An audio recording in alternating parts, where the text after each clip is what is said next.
welcome back to the Magpie Channel TV. Happy bank holiday, still bringing you content on a bank holiday, so smash a like on this one, please. Still on a high from that massive win over West Ham on Saturday. Make sure you check out the vlog and the match reaction if you haven't already from that. Honestly, I still need sleep, I still need a rest after that match. It was unbelievable, wasn't it? Absolutely mental game of football, really. That 4-3 comeback, that spirited performance, Harvey Barnes screamer.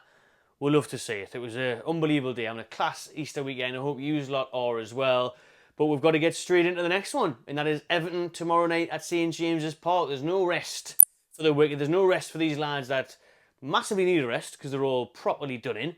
We'll get into all that. Obviously, we're seeing more injuries break yesterday. It wasn't an April Fool's, you know. It was real life stories coming out about Jamal Lascelles, the club captain, ruled out for up to 9 months with an ACL.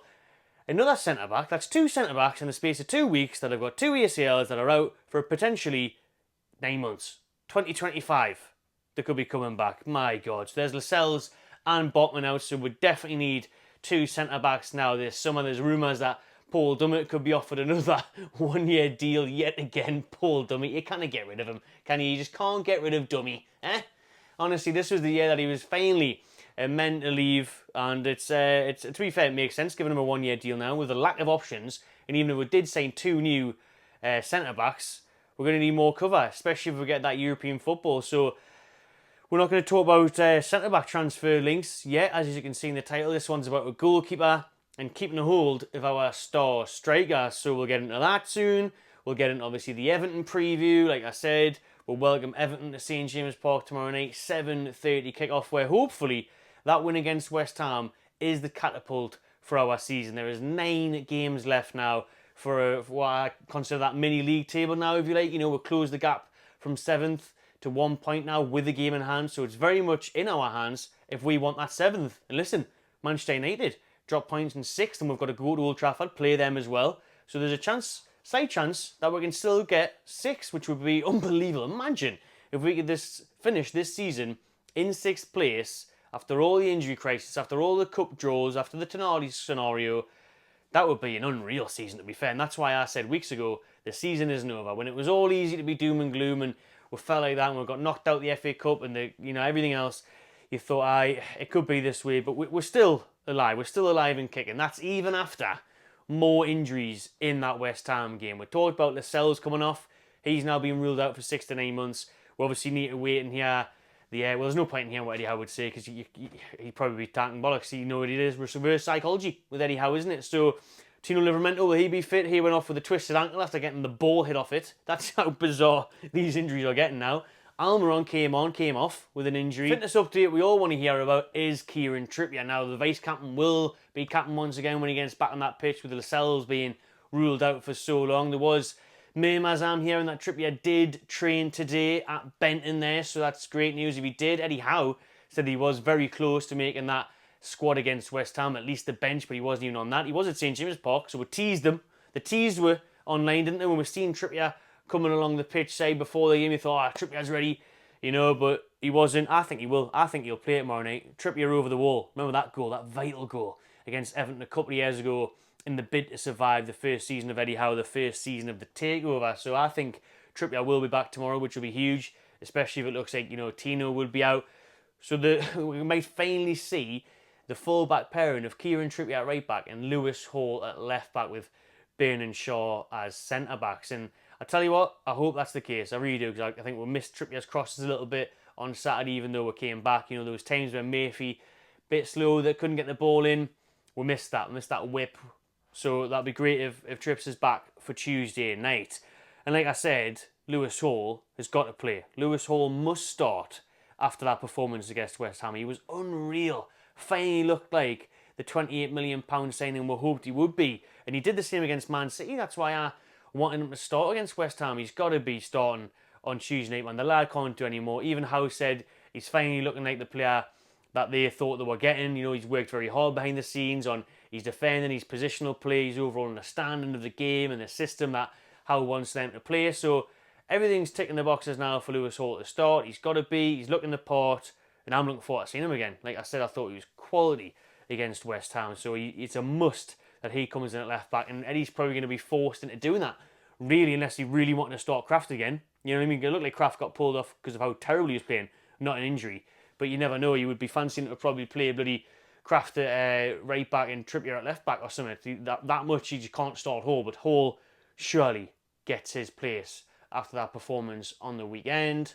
Now, the downer towards the end of the West Ham game was obviously Anthony Gordon picking up his second yellow card, meaning he will be suspended for the game against his former side, the Toffees, in the Toon on Tuesday night. So that's a blow, because I think the form Gordon is in, like, I didn't score, did he, on Saturday, but my days, won the 2 pens and was just a constant threat. Got man of the match still, and he was unreal. Honestly, he's top of his game at the minute. Confidence is sky high after representing the Three Lions, so it's a shame that he's going to be out, but one positive of that is I suppose Harvey Barnes can slot right in, who now, confidence is through the roof as well, with 2 goals against West Ham and that screamer to win the game. So we're lucky in the sense that, yes, we might be missing Miggy and Gordon, but at least Barnes can come in, so you'd expect the front three to be Barnes, Isak and Jacob Murphy. And then maybe you could push Willock further forward, because I thought he was quiet and poor against West Ham, because you've got Eddie Anderson to come back in, so there's still a couple of options there for Eddie Howe now that Harvey Barnes is back, and I really hope he can kick on now, stay fit and keep producing the goods for the last 9 games of this season, because again, it's another massive game. I said it before the West Ham game in the vlog, this is a huge week to determine our season. 3 games in a week, 3 points so far. Let's get another 3 points against Everton, and then we'll go to Fulham on Saturday, which won't be easy either. You know, they're on good form at the minute, Fulham. But Everton, the side that will play first, let's concentrate on them, are not in good form. In fact, they are in the worst form of any team in 2024. They are winless since December. We are now in April, for those that can't read calendars. We are in April, and they haven't won a game this year, my dear. So please don't jinx it. Please don't be the case. But we've got a decent record against Everton at St James's. We've won the last 3 in a row against them.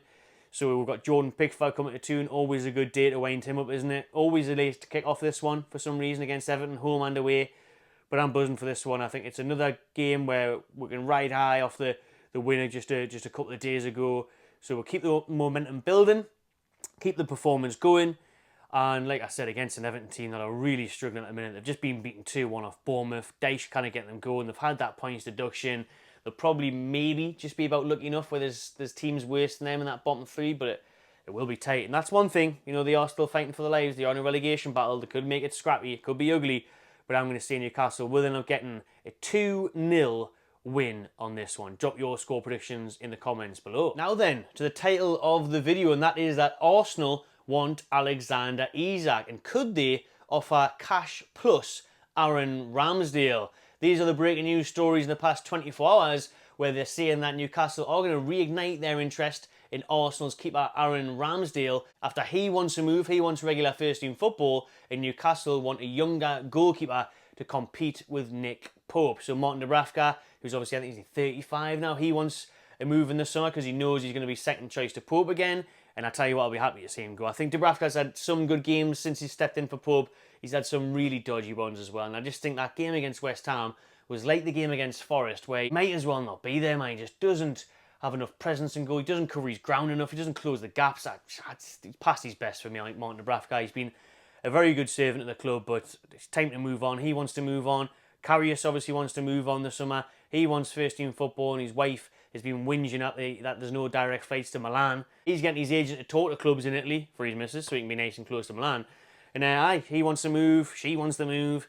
He's not going to get games much at Newcastle, is he? He's even now with Dubravka's form, Karius trying to get in. Bloody Gillespie at this point, because he's conceding goals for fun, isn't he? There's only Arsenal and Liverpool that have scored more goals this season than Newcastle in the Premier League. But our defence has been that leaky, obviously that complacent with all the injuries, you know, chop and changing all the time. And then the keepers, with Pope being out, Dubravka's still conceding loads of goals. So, like, yeah, he hasn't been helped, to be fair, like without Joe Linton in the midfield and with all the injuries to the back line and the rotation that they've had. It hasn't helped him. But Newcastle are eyeing up Aaron Ramsdale, been linked with him in the past couple of windows. Like I said, his time's up at Arsenal. Arteta doesn't fancy him. He's got Raya in there at the minute. So that's the one we could look at. But Arsenal do fancy Alexander Isak. Now, they've been looking at him for years. They're gutted that they didn't sign him because they were scouting him a long time ago, just like Newcastle were for years. And now that he's came to the Toon, came to the Prem, shown what he can do, Arsenal want him. And to be fair, you know, I think if Arsenal signed Isak, they'd win the league. If they had Isak this year, they could have won the league. They're right up there. They still could, second in the league. But we know how good Isak is. Arsenal fancy him.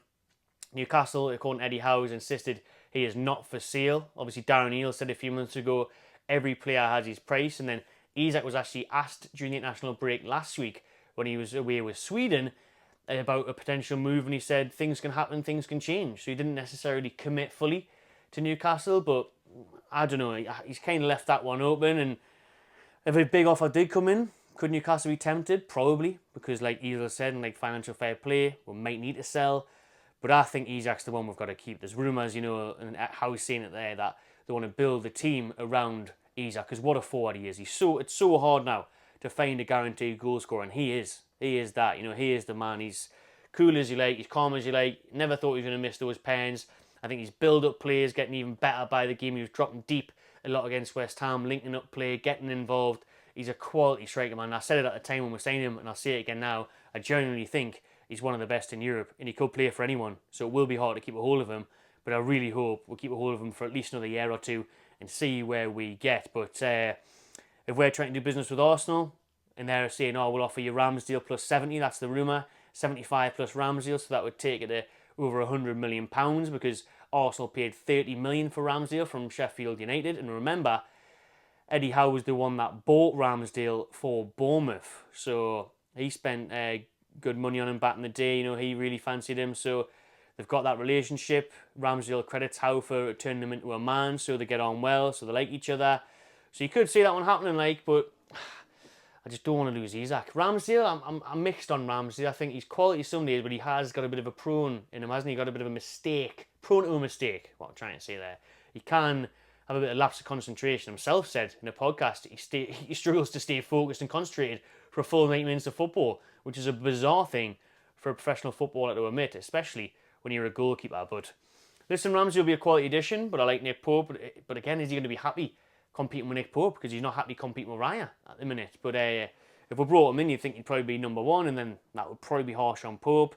I don't know, but we're obviously going to need goalkeepers this year with a few of ours leaving. 30 million is probably a fair price for an England keeper. Although, look at the bargain we got Pope for, what, 10 million? Unreal. So you'd probably try and get them down a little bit. If you could try and get, I'd just try and get Ramsdale for about 20 odd million. Is he 24, 25? I think he's 25 and Isak's 24. So if you could keep Isak, sign Ramsdale for 20 odd, that would be a good deal. Because for me, Isak is worth easily 100 million cash, cold hard cash, 100 million for Isak. We paid, what, 63 for him, club record signing? And he's kicked on since 2022 when we signed him. So he's an unreal talent, man. Can't afford to lose Isak. Really hope we don't. So Arsenal can do off, and Ramsdale can come here if he fancies it and get him for a good price. Let us know what you think of those transfer rumours. Let us know what you think of the Everton game tomorrow night. Stay tuned to the Magpie Channel TV. I'll be doing a live reaction, not live. I'll be doing a match reaction from St James's Park after the game, as I'll be there. So looking forward to that one. I'll be at Pumphrey's on the big market tomorrow night before the game. If you fancy heading down there for a pint before that. Cheers for watching, people. Subscribe to Magpie Channel TV, and I'll see you on the next one.